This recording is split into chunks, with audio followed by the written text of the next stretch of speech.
லட்டுவை கடிக்கணும்னு சொல்கிறாங்க. சரி லட்டு லிப்பு என்னாச்சு? இல்லை இந்த லிப்பு என்னாச்சு? அடிபட்டுச்சா? ரத்தம் வந்துச்சு? எப்படி அடிபட்டுச்சு லிப்பு? கீழே விழுந்துட்டியா? ஸ்டெப்பில் எப்படி விழுந்த?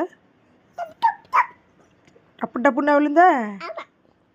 நீ மூஞ்ச மூடிட்டு போனியா? துண்டை வச்சு மூஞ்ச மூடிட்டு போனியா? அதனால் விழுந்துட்டியா? வலிச்சிச்சா? லட்டு எப்படி அழுதுச்சு? அப்படி அழுதுச்சா? நடிச்சிருவேண்ணா. சரி லட்டு எப்படி தூங்கும்? கண்ணை மூடி தூங்கு.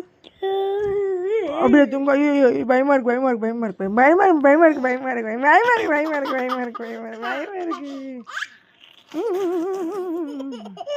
நக்கல்.